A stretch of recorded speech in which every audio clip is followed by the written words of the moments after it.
அடுத்த 100 நாட்கள் தமிழ்நாடு முழுவதும் சென்று மக்களை சந்தித்து மக்களுடைய உரிமைகள் என்ன என்ன என்று அவர்களுக்கு தெளிவுபடுத்தி தமிழக மக்களுடைய உரிமைகளை நிச்சயமாக அதை கொடுக்க வைக்கின்ற ஒரு சூழலை தமிழ்நாட்டில் நாம் உருவாக்க இருக்கின்றோம். இது முக்கியமான ஒரு நடைபயணம். இதற்கு முன்பு இந்தியாவில் மட்டுமல்ல, உலக அளவில் பல தலைவர்கள் எத்தனையோ நடைபயணங்களை மேற்கொண்டிருக்கின்றார்கள். அதிலும் தமிழ்நாட்டிலே பல தலைவர்கள் எத்தனையோ நடைபயணத்தை மேற்கொண்டிருக்கின்றார்கள். இந்த நடைபயணம் முக்கியமான நடைபயணம். காரணம், இவ்வளவு காலமாக தமிழ்நாட்டை ஆண்டு கொண்டிருக்கின்ற கட்சி மக்களுக்கு எந்த ஒரு உரிமையும் தராத, மக்களை அன்றாடம் ஏமாற்றிக் கொண்டிருக்கின்ற திமுக அரசை வீட்டுக்கு அனுப்புகின்ற ஒரு தொடக்கமாக, ஒரு நடைபயணமாக அமைய இருக்கிறது.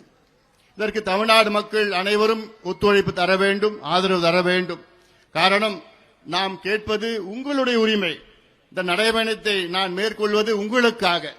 அதிலும் குறிப்பாக இன்று இந்த நடைபயணத்தை துவங்க வருகின்ற காரணம், நம்முடைய சமூக நீதி போராளி மருத்துவர் ஐயா அவர்களுடைய பிறந்த தினம் என்று.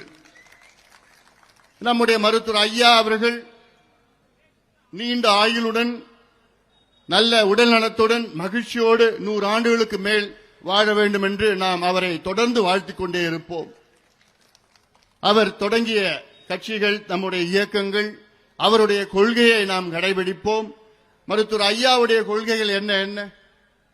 தமிழ்நாட்டிலே பாட்டாளிகள் ஆள வேண்டும், தமிழ்நாட்டிலே விவசாயிகள் மகிழ்ச்சியாக இருக்க வேண்டும், தமிழ்நாட்டிலே அனைவருக்கும் தரமான கல்வி கிடைக்க வேண்டும், தமிழ்நாட்டிலே நல்ல தரமான மருத்துவம் அனைவருக்கும் பெற வேண்டும், தமிழ்நாட்டில் சுற்றுச்சூழல் பாதுகாக்க வேண்டும், தமிழ்நாட்டில் ஒரு சொட்டு மது இருக்கக்கூடாது, போதை பழக்கத்தை ஒழிக்க வேண்டும், பெண்களுக்கு பாதுகாப்பு வழங்க வேண்டும் என்றெல்லாம் மருத்துவர் ஐயாவுடைய கனவு.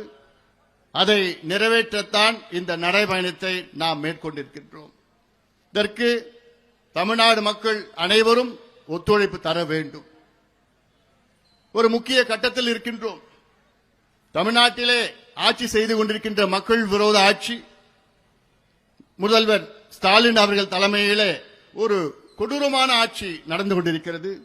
இதை நிச்சயமாக நாம் வீட்டுக்கு அனுப்ப வேண்டும். சுதந்திரம் அடைந்து 78 ஆண்டுகள் ஆகிறது. இந்த 78 ஆண்டுகள் பிறகும் இங்கே தமிழ்நாட்டிலே மக்களுக்கு உரிமைகள் கிடைக்கவில்லை.